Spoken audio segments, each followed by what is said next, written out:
Salam sahabat IKN dimanapun Anda berada. Pada kesempatan kali ini kita akan mempelajari topik penting dalam Alkitab Perjanjian Lama, yaitu tentang Bait Suci bangsa Israel.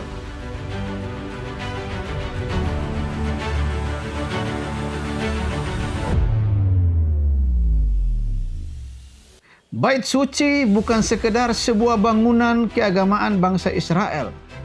Tetapi lebih dari itu, Bait Suci sebagai simbol kehadiran Allah di tengah umatnya. Bait Suci sebagai pusat ibadah bangsa Israel, pusat persembahan korban, dan juga sebagai identitas nasional bangsa Israel. Sejarah Bait Suci bangsa Israel berawal dari kemah suci atau kemah pertemuan yang dibangun pada masa Musa saat orang Israel berada di padang gurun. Dalam Keluaran pasal 25 sampai pasal yang ke-40, kita dapat melihat Allah memberikan perintah yang sangat rinci mengenai pembangunan kemah suci. Kemah suci dirancang sebagai tempat Allah berdiam di tengah umat Israel selama perjalanan mereka dari Mesir menuju tanah perjanjian. Struktur kemah suci terdiri dari pelataran, ruang kudus, dan ruang maha kudus. Dan di dalam ruang maha kudus terdapat tabut perjanjian yang melambangkan kehadiran Allah yang maha kudus di tengah-tengah umatnya.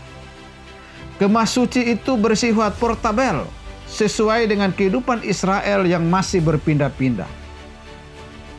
Dari kemah suci ini kita belajar bahwa Allah adalah Allah yang mau hadir dekat dengan umatnya.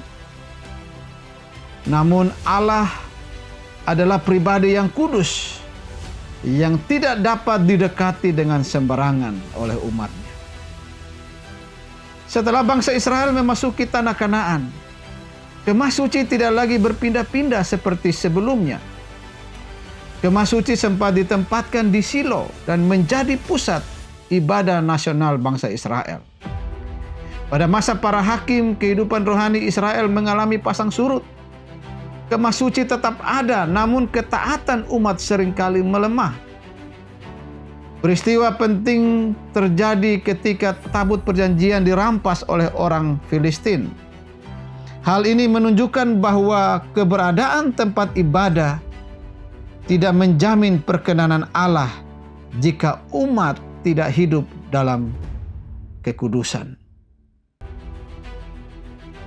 Ketika Daud menjadi raja dan menetapkan Yerusalem sebagai ibu kota, ia memiliki kerinduan untuk membangun sebuah rumah bagi Tuhan Allah. Daud merasa tidak layak tinggal di istana yang megah, sementara tabut Allah berada dalam kemah.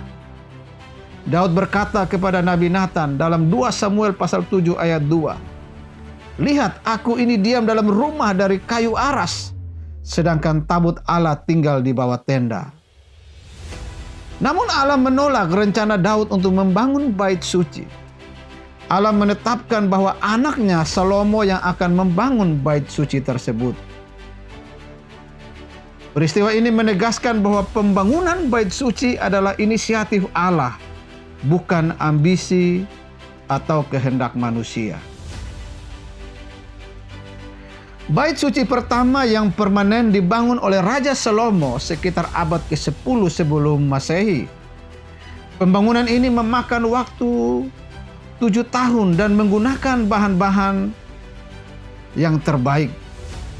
Bait suci Salomo menjadi pusat ibadah nasional Israel, yang di dalamnya terdapat ruang kudus dan ruang maha kudus, tempat tabut perjanjian diletakkan. Pada saat penahbisan bait suci, kemuliaan Tuhan memenuhi rumah Tuhan sehingga para imam tidak dapat berdiri untuk melayani. Hal ini menunjukkan bahwa Allah berkenan diam di tengah umatnya. Namun Allah juga memperingatkan bahwa keberlangsungan bait suci bergantung pada ketaatan umatnya kepada perjanjiannya. Setelah masa Salomo, kerajaan Israel terpecah menjadi 2, yaitu kerajaan Israel Utara di Samaria dan kerajaan Israel Selatan atau Yehuda di Yerusalem. Penyembahan berhala dan ketidaksetiaan kepada Allah semakin merajalela.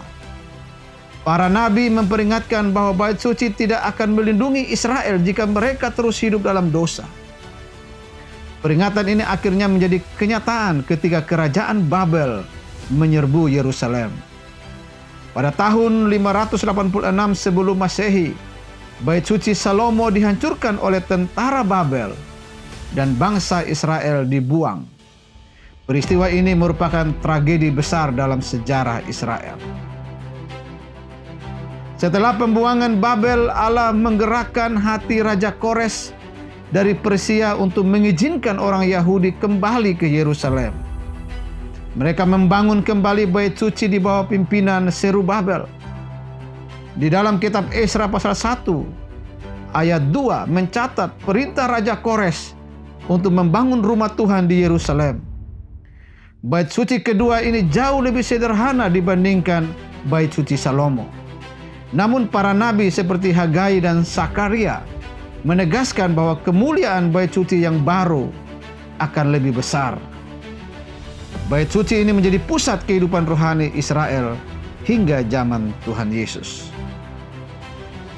Pada masa pemerintahan Herodes Agung, bait suci kedua direnovasi secara besar-besaran. Renovasi ini membuat bait suci menjadi sangat megah dan mengesankan. Yesus hidup dan melayani pada masa bait suci Herodes.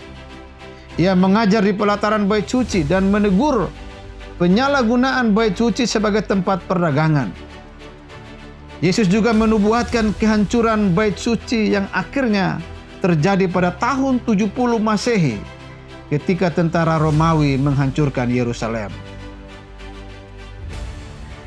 Secara teologis, bait suci melambangkan kehadiran Allah,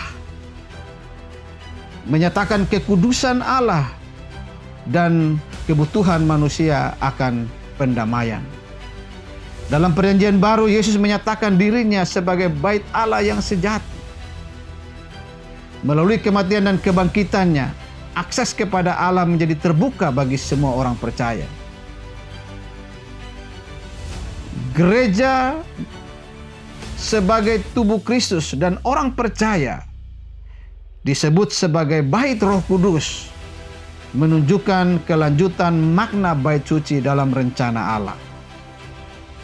Akhirnya sejarah bait suci bangsa Israel mengajarkan bahwa Allah rindu berdiam di tengah umatnya, tetapi ia menuntut ketaatan dan kekudusan. Kiranya pembahasan ini menolong kita memahami sejarah keselamatan secara lebih utuh dan mendorong kita untuk hidup sebagai bait Allah yang memuliakan Tuhan. Tuhan Yesus memberkati. Salam.